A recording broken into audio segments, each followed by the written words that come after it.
దేవుని బిడ్డలైన మన జీవితాల్లో దేవునికి అనుకూలంగా మనం బ్రతుకుతున్నామా? దేవుడు ఎలా ఉంటే మనల్ని ఇష్టపడతారు అంటే బైబిల్ చెప్తుంది కదా, యథార్థముగా జీవించే వారిని దేవుడు కోరుకుంటారు, దేవుడు ఇష్టపడతారు. దేవుని వాక్యం చెప్తుంది కదా, తన ఎడల యథార్థ హృదయం గలవారిని బలపరచుటకై యెహోవా కన్నులు భూసంచారము చేయుచున్నవి అని బైబిల్ చెప్తా ఉంది. దాని అర్థం ఏంటంటే, ఎవరైతే భూమి మీద యథార్థంగా జీవిస్తారో వారిని బలపరచడానికి దేవుడు చూస్తా ఉంటారు.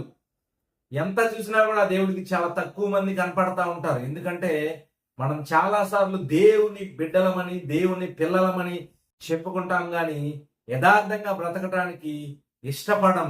కానీ దేవుడు కోరుకుంటున్నారు కదా, యథార్థమైన జీవితం కావాలి, యథార్థమైన పిల్లలు నాకు కావాలని దేవుడు కోరుకుంటున్నారు. యథార్థత అంటే ఏంటి? యథార్థత అంటే దేవునికి అనుకూలంగా జీవించటం, నిజాయితీగా బ్రతకటం, సత్యాన్ని అనుసరించటం, న్యాయముగా ప్రవర్తించటం, వినయముతో కూడిన నీతి కలిగి మనం జీవించటం. అదే కదా దేవుడు కోరుకునేది. అంతకన్నా ఏం కోరుకుంటారు? దేవునికి కావాల్సింది అదే. నువ్విచ్చే వెండి బంగారాలు ధనము దేవుడికి అవసరం లేదు. అవి దేవుడి దగ్గరే ఉన్నాయి కదా, అవన్నీ దేవునివే కదా. మనం మన హృదయాన్ని దేవుడికి ఇవ్వాలి, యథార్థమైన హృదయం కలిగి జీవించాలి, హృదయపూర్వకముగా నిజము పలకాలి, అబద్ధం చెప్పకూడదు, తన చెలికానికి కీడు చేయకూడదు. మరి హృదయపూర్వకంగా నిజం చెప్పినప్పుడు దేవుడు ఇష్టపడతారు. వారిని బలపరచడానికి దేవుని కన్నులు భూసంచారము చేయుచున్నవి.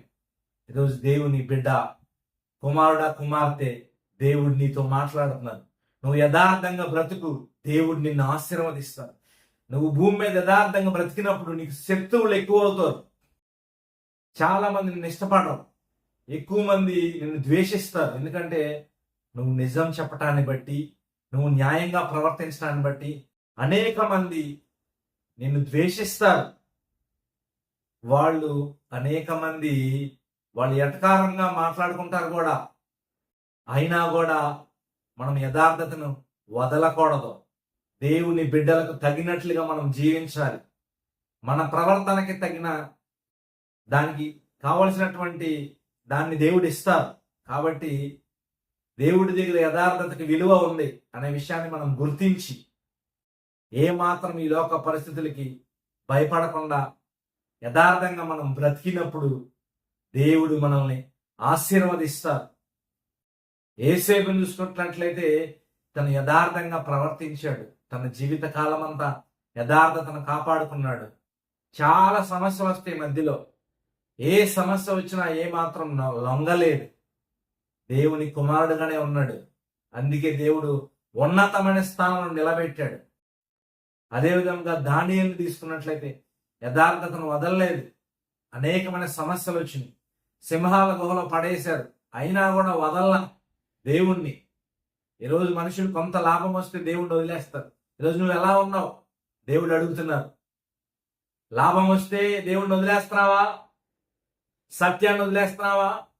న్యాయాన్ని వదిలేస్తున్నావా? జాగ్రత్త. దేవుణ్ణి పట్టుకో. ఏమున్నా లేకపోయినా దేవుడు నీ జీవితంలో గొప్ప కార్యం చేస్తారు. దేవుడు నీ పక్షంగా వ్యాజ్యమాడతారు. దేవుడు నిన్ను బలపరుస్తారు. దానియేలు తెలుసు కదా, ఎంత ఉన్నతంగా దేవుడు ఉంచారు.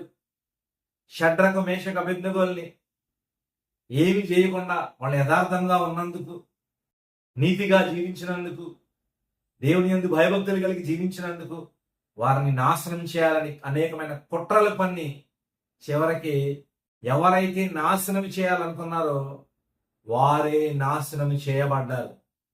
దేవునికి స్తోత్రం. దేవుని పిల్లల్ని ఎవరైతే నాశనం చేయాలని చూస్తారో వాళ్ళు నాశనం అవుతారు. ఎందుకంటే ఆయన నిజమైన దేవుడు. ఆ విషయాన్ని మనం గుర్తించినప్పుడు మన జీవితాల యథార్థతను మనం వదిలిపెట్టాం. యథార్థతను వదలమాక. ఎటువంటి పరిస్థితుల్లో అయినా సత్యాన్ని వదలొద్దు, అబద్ధాన్ని పలకొద్దు. దేవుని బిడ్డగా జీవించు. దేవుడు నీకు ఒక మంచి కిరీటాన్ని ఇస్తారు. అదే సత్యం, అదే నిత్యం, అదే దేవుడికి ఇష్టమైంది, ఆ మార్గంలోనే మనం నడవాలి. అప్పుడు దేవుడు సంతోషపడతారు. అప్పుడు మనం దేవుని బిడ్డలుగా బ్రతుకుతున్నామని అనుకోవచ్చు మన హృదయంలో. లేకపోతే సంతోషంగా ఉండొచ్చు, నేను దేవుని బిడ్డగా బ్రతుకుతున్నానని. అది చాలా కష్టం. కానీ ఆ విధంగా బ్రతికినప్పుడు దేవుని సహాయం నీకు దొరుకుతుంది. దేవుని తోడు నీకు దొరుకుతుంది.